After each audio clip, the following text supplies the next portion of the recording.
Hello everyone. In this video, we'll try to find out the reason behind why you are not able to grow in your CFF journey. Now, I'll talk about two category of student. पहली category के अंदर वो student आएंगे who always wanted to study और कोशिश कर रहे हैं पढ़ने की but could not break that inertia. In the second category of the student, all those students will come who feel like they have some decent bunch of information and they have some content to write and they have been trying for a while to write but they are not able to write or study. If you fall in any of this category, this video might help you in your journey. Now, what are the objective of this video? The main objective is how you can bulletproof your CFF preparation. That means आप अपनी preparation को कैसे flawless कर सकते हो और जो भी loop holes हैं आपकी preparation में कैसे उन loop holes को plug कर सकते हो. At the same time, you will get to know how this top 1 percentile group जो अल्टीमेटली जो फाइनल सिलेक्शन होता है जिनका CAPF में वो 1% जो स्टूडेंट्स हैं वो कैसे डिफरेंशिएट करते हैं खुद को क्राउड से 99% लोगों से. What are the things these top 1 percentile people doing correctly and how you can inculcate all these things in your personality. That is very important thing. Now there is a slight disclaimer. कुछ point जो हैं थोड़े से controversial हो सकते हैं तो आपकी अंडरस्टैंडिंग के अकॉर्डिंग ही उसको क्या करोगे आप इंप्लीमेंट करोगे. Now the first point is maintain a reading list. इसका मतलब क्या है? In today's extremely distracted world you will find a lot of book lists suggested by many of the toppers.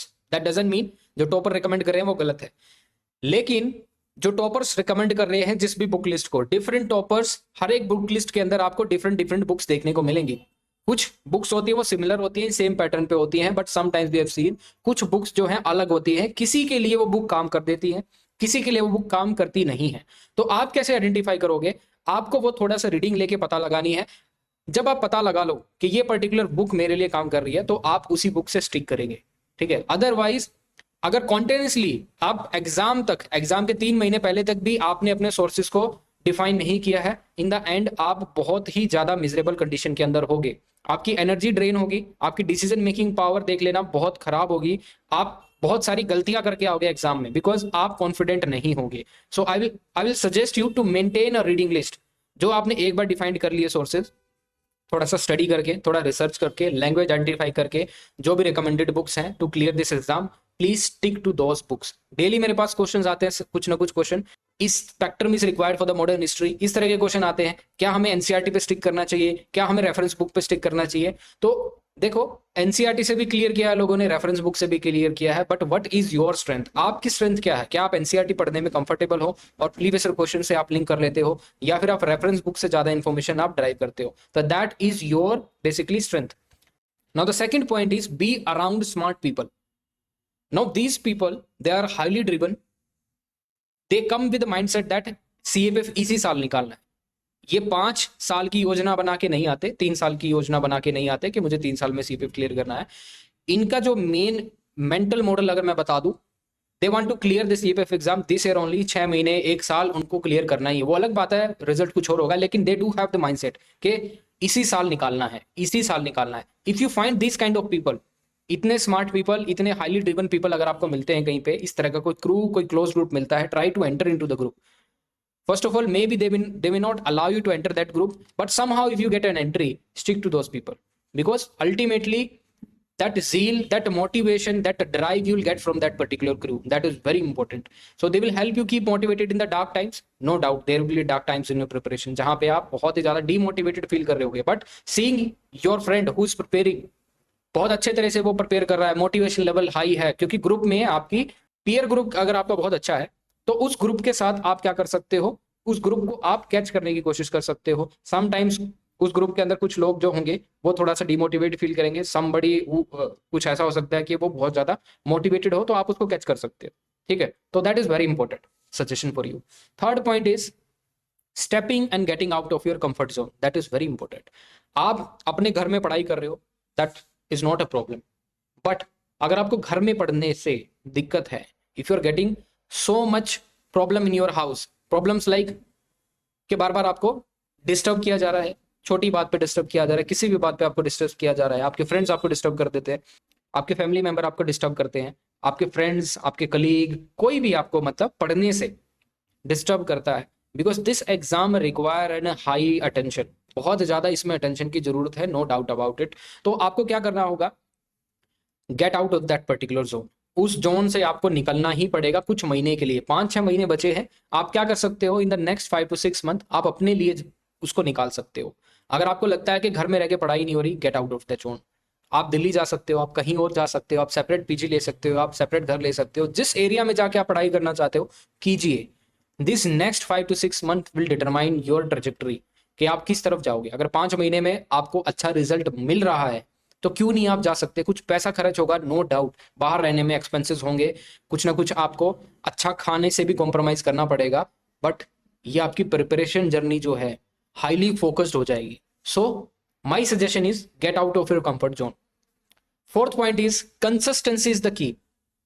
इस एग्जाम को एस करने के लिए आपको कंसिस्टेंसी चाहिए। We have seen people who are consistent for the 4 years, 4 साल से consistently CAPF का प्रिपरेशन किया। In the last attempt they basically crack this exam. Now understand, 4 साल तक इस एग्जाम को फॉलो किया। Every time I know certain people, 4 साल 4 interview, but could not met into the list. Partial success था, no doubt, but consistency उनकी जरूरत थी। साइड बाय साइड उन्होंने और भी काम किया है। So the people who are preparing for this exam for a long time and ultimately clearing it, that shows the consistency. So the nature of exam is very demanding, no doubt about it. Annual exam होता है, साल में एक ही बार exam है और 1 साल की पूरी प्रिपरेशन चाहिए इसके अंदर।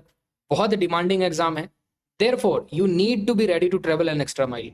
अगर आप अपने अंदर इतना हौसला रखते हैं कि अगर आपको थोड़ा ज्यादा काम करना पड़ गया तो आप वो काम करने के लिए तैयार हैं to achieve your goal in your life. Now the fifth point is being unhealthy. This point would be highly controversial, but there is a pattern I have seen. Most of the toppers और selected students मैंने देखे हैं, उनका lifestyle थोड़ा सा unhealthy होता है। Unhealthy मतलब they are not doing it deliberately, but they do not focus much on the health part. उन्हें कोई फर्क नहीं पड़ता कि उनको जिम जाना, उन्हें कोई फर्क नहीं पड़ता उनको गेम खेलना, उनको कोई फर्क नहीं पड़ता कि उनकी अपीयरेंस कैसी है, कि वेल शेप्ड है, ग्रूम्ड है, नहीं है। So being unhealthy might help you कि आपको टोटली फोकस आपके करियर या फिर गोल पे करना है। And I am not saying कि आप इसको अपनी प्रैक्टिस बना लीजिए, आप बाद में भी यही कीजिए, नहीं। For the next 5 month 6 month what you can do is you can completely devote it to your goal. 5-6 महीनों के लिए भूल जाइए, जिम होती है, पार कुछ होता है, सब कुछ भूल सकते हो, कुछ नहीं होता।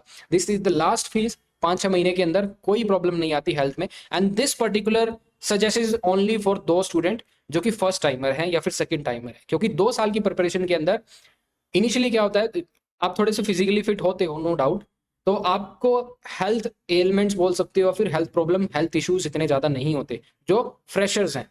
लेकिन जो इस प्रिपरेशन में 4-5 साल से है, उनको प्रॉब्लम्स होती है, डाइजेस्टिव इश्यूज होते हैं, वेट इश्यू होता है, बैक पेन इशू होता है, माइग्रेन के इशू होते हैं, तो उनको अपनी हेल्थ पे नो डाउट फोकस करने की जरूरत है। बट अगर आप हेल्दी हो, साउंड माइंडेड हो, तो you can ignore your health for the next 4 to 5 minute. जो मिले खा लो और काम करो, ठीक है। What you can do is, the first thing you can do in the morning is study. उठते ही सबसे इंपॉर्टेंट काम जो है आपके करियर का, आपके ऑब्जेक्टिव जो है, वो ही कीजिए।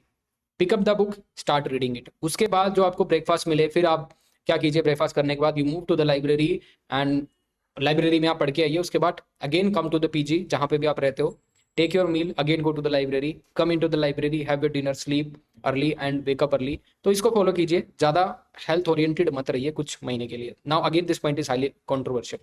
Now the six point is being incredibly flexible.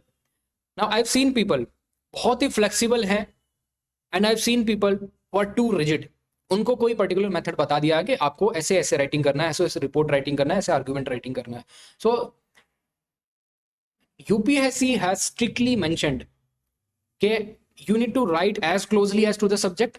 जो भी इनकी गाइडलाइंस है ऐसे राइटिंग की उन्होंने मेंशन किया है, you need to write as closely as to the subject and you need to write your thought in a organized fashion।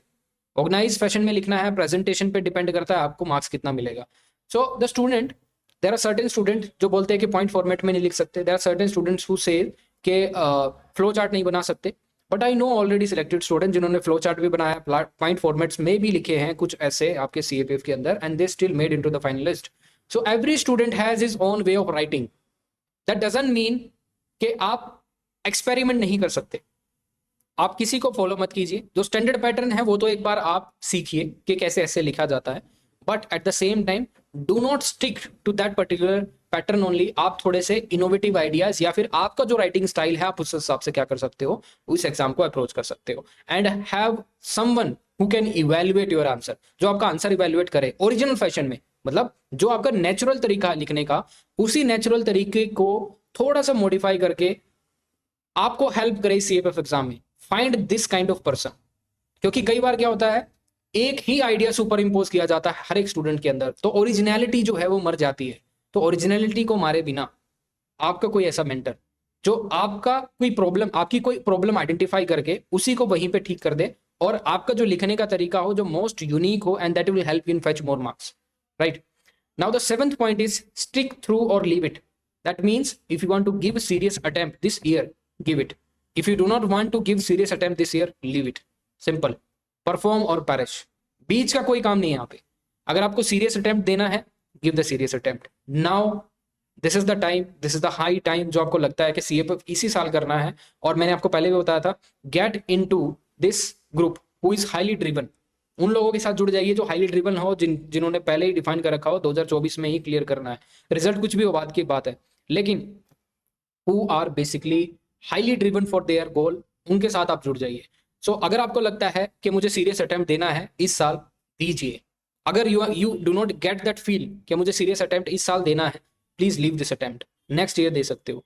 Don't just time pass. जब आपको लगता है सिचुएशन बेटर है, जब आपको लगता है you are ready for this exam, then only you should appear in this exam. Otherwise the world is so brutal, the competition is cut throat. Every year I have seen a hike in the cut off, बहुत hike हो रही है, बहुत cut throat competition है। सो यहाँ पे normal preparation से काम नहीं चलेगा। इफ एनीबडी इज सेइंग कि 4 से 5 घंटे पढ़ने से हो जाएगा, वो उनका हो सकता है रिपीटर हो जो, ठीक है, जिनकी मतलब एकेडमिक्स पहले से कुछ बहुत बेहतर एकेडमिक्स रहा हो, बहुत अच्छा उन्होंने परफॉर्म किया, they can basically clear this exam. But fresher, first timer के लिए यही इन्फॉर्मेशन होगी, फर्स्ट टाइमर के लिए यही सजेशन होगा, जितना पढ़ सकते हो पढ़ लीजिए, वो आपको बेनिफिट ही करेगा। So this is all in this video. I hope again this 7 point might help you to grow in your CPF journey, और आपकी प्रिपरेशन को बुलेट प्रूफ कर पाएंगे। Again the disclaimer is this point may be controversial. अगर आपको जो point ठीक लगे उसको आप अप्लाई कर सकते हो, otherwise leave some points if you find it controversial. Thank you.